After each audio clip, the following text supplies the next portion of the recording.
Okay, thank you, Shalini, and hello again, everybody. So as Shalini would have mentioned, a component of this is the development of some concept notes to put forward. And I know a lot of us looking for a lot of action on the ground, and this is where now this is leading to in terms of developing those projects. But more so, we want the feedback, the involvement of the countries so that we ensure that we capture the priority areas in these projects.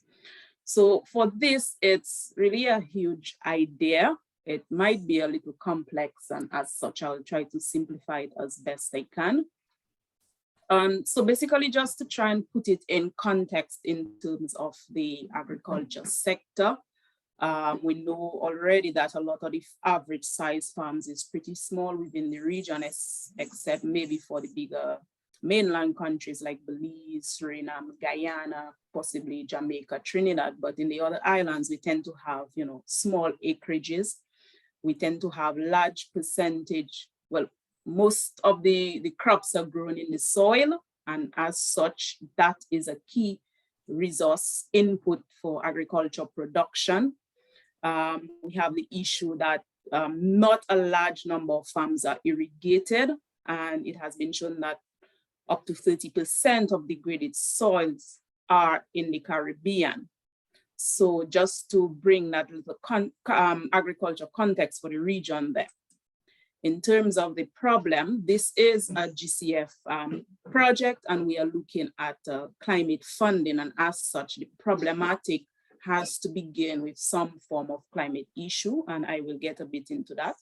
So in terms of the problem we are seeing, we're viewing it on the 9 countries who are currently part of this project, and we're envisioning up to about 70,000 farmers in all these countries are highly vulnerable to the impacts of climate change, particularly hydrometeorological hazards.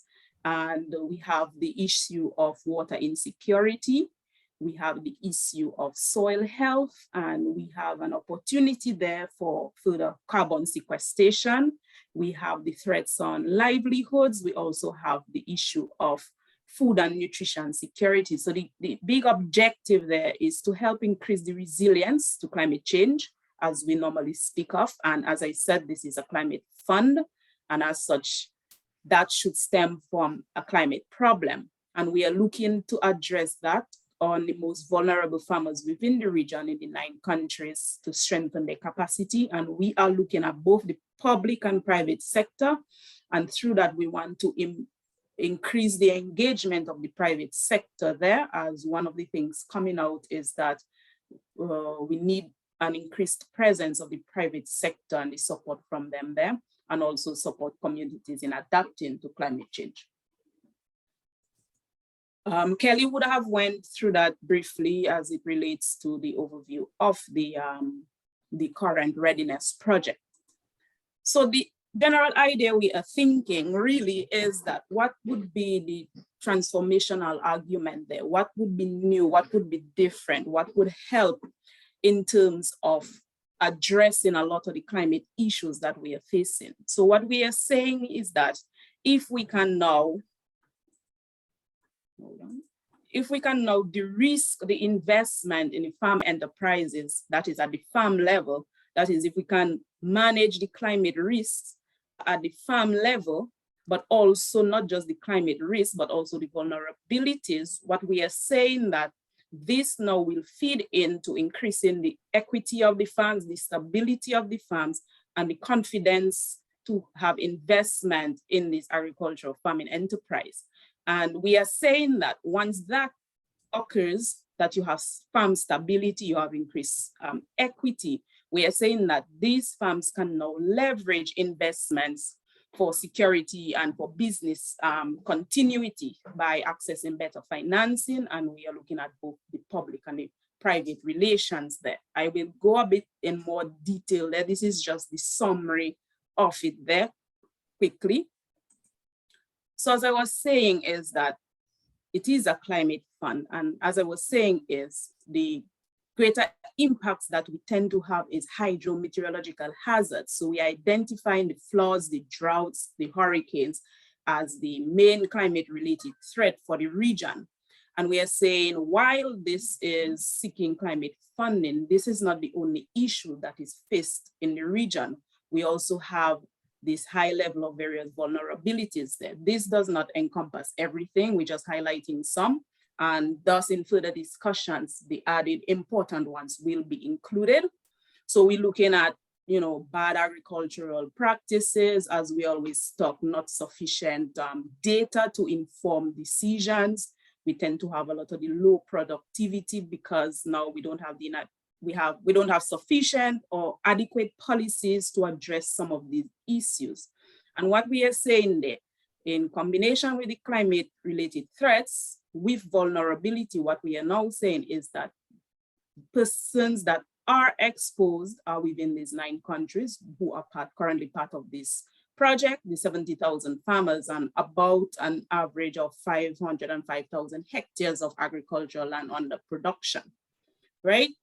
So these numbers we can look at a bit more closely to get a better representation there.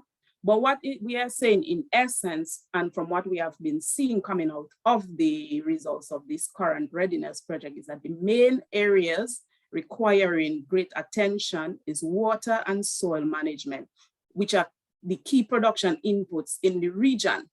So what we are saying there, which is the step 1, if we follow these 3 main concepts to help de-risk our threats, then what we are saying that these can now help increase the equity and the stability of the farm enterprises and allow them now to leverage for this business continuity and in terms of better access to financial resources, having better marketing relations and opportunities, the opportunity for contract farming, increasing export, and even accessing, the carbon market. And, when you have a stable enterprise, a good brand, then you will get better investments or better opportunities for investments there. So in terms of the 3 main steps we are thinking of in terms of de-risking and addressing the climate risk and the vulnerabilities there, we are saying that if we use a soil and water centric approach, and these I will go a little bit in more detail on some of the main activities and the thinking for those. So we're saying if we take a soil and agroecological approach, but with a soil and water centric management there, in addition to that, we're looking at sustainable resource use optimization with a focus on the water management and food loss reduction, in combination now with the natural capital valuation information with a focus, which this is one of the key transformational aspects there that will be part of that, is using the soil health card as an asset for the farm to now leverage in terms of getting access, using that as an asset to access finances, whether it's in the credit unions, the agricultural banks. So in a nutshell, this is the general idea there. So I will just go into it in a bit more detail. So in terms of the agroecological component to address the de-risking, which is the water management and the soil management, what we are saying that these now will be informed by the climate information systems, agroecological zoning, and some of the main activities we are seeking under the soil management is looking at the development of a climate resilient soil health policy. And this will be one of the transformational areas there in terms of bringing that in. One of the key areas coming out of the readiness information and coming out is that we need to also take a closer look, not just fertilization, but more so the use of the nitrogenous fertilizers. This has come out as a key issue in the region, and it is something that we need to take a closer look at. And of course, we will look at the various required soil conservation measures, and as well as going into the agrochemicals, how we can reduce the use of those as it relates to, pollution and GHG gases and so on. In terms of the water management, the key areas we're looking at is energy and efficiency, as well as the cost effectiveness. But more so, one of the key areas is the governance, that relationship between the supplier, this user relations, and also the relationship in terms of the access of water by the farmers when required. We're looking at the water smart agriculture and on-farm technologies that could be affordable, accessible to the farmers, because the key areas, as I would have mentioned, is water and the soil management are what are the key areas that have come out requiring added attention there.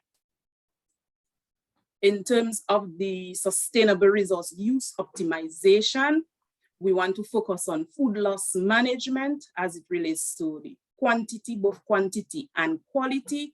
So we want to look at the harvesting and post-harvesting actions there to help reduce on food loss. Also, we want to look at method of storage, how you store to increase this shelf life of the produce, and also take into consideration agro-processing. Also, we want to look at packaging, how we can reduce on those plastics and those sorts of packaging material that is not in line in terms of, how do we put it, pollution and sustainable agriculture. So in terms of the waste management, again, one of the transformational areas we are looking into is having that waste audit, so we are able to identify at the various levels of the agri-food system where that inefficiency is and how we can now address that to help reduce, minimize our waste.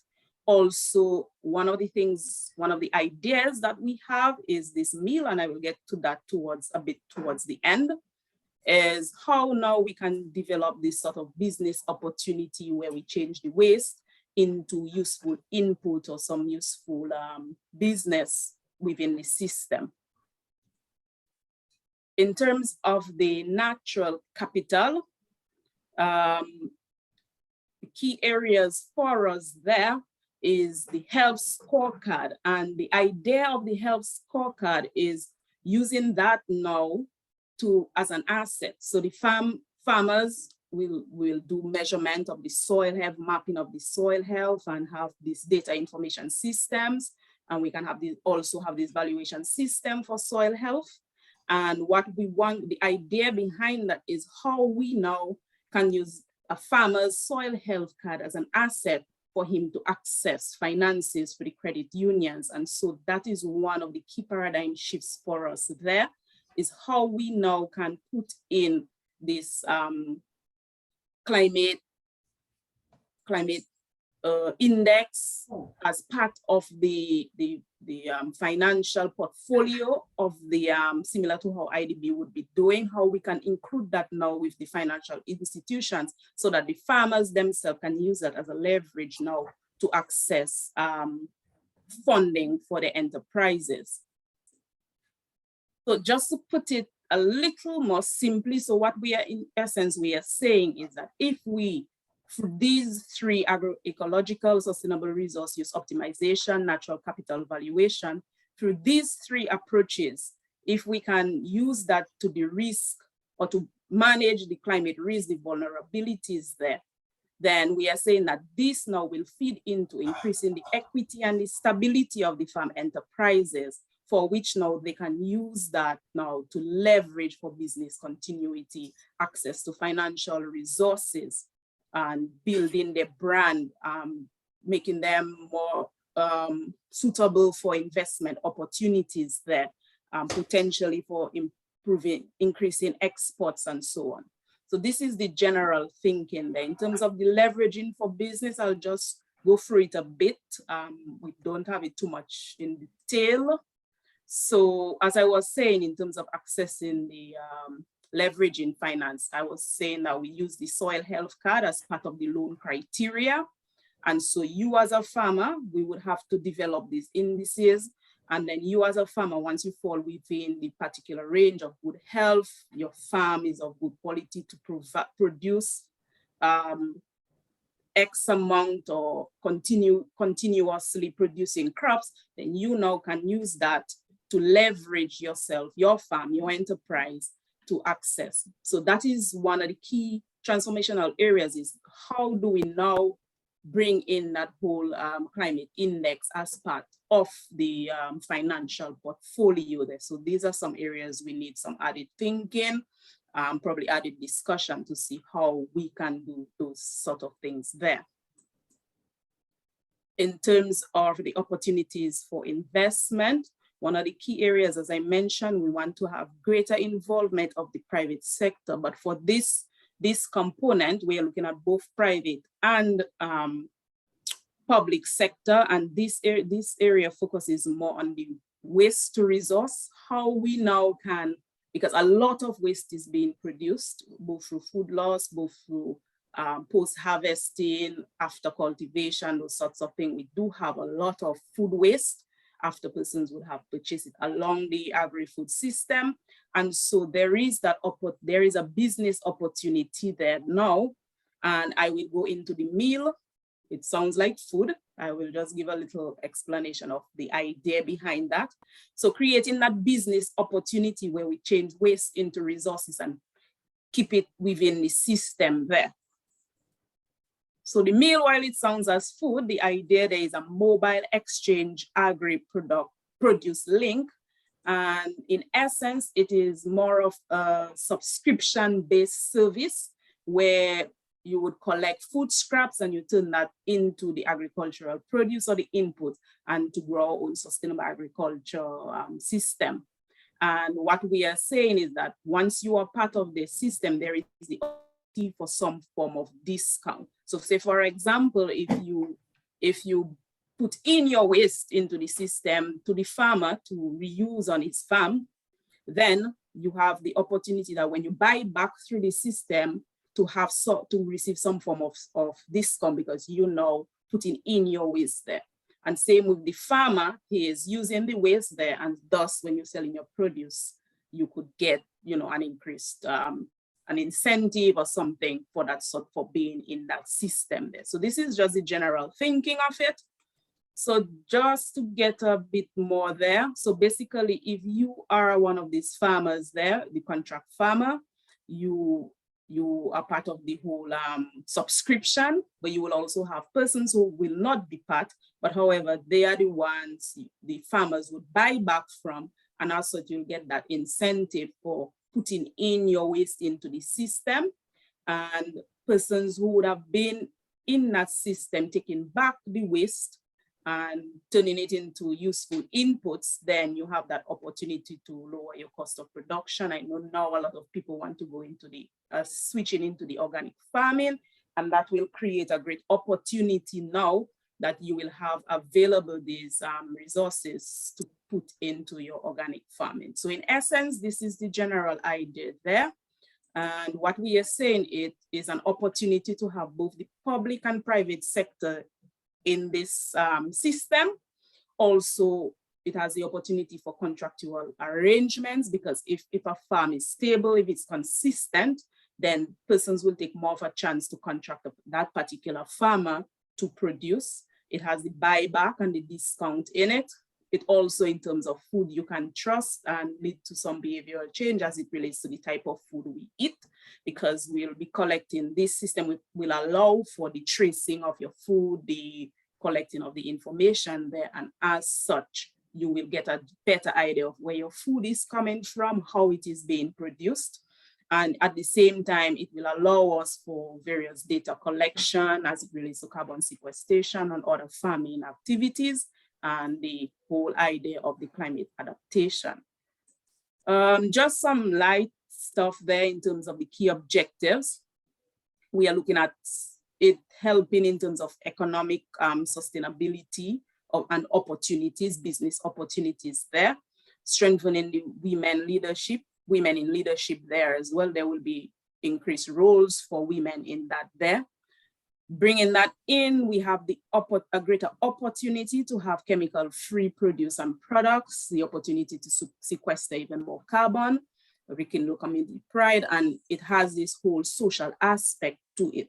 So these are the key things, key thinking there.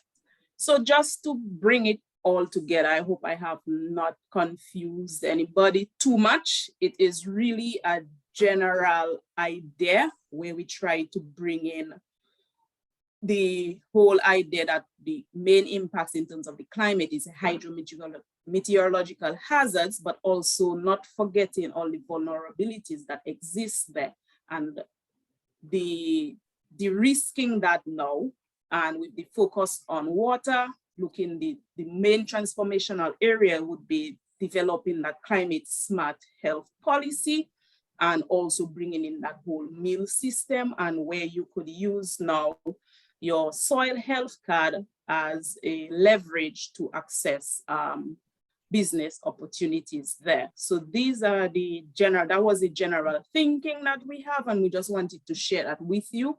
It definitely does not include everything. And as such, this is where now the discussion will open with the countries to ensure that we now capture the key areas of importance and of priority for them.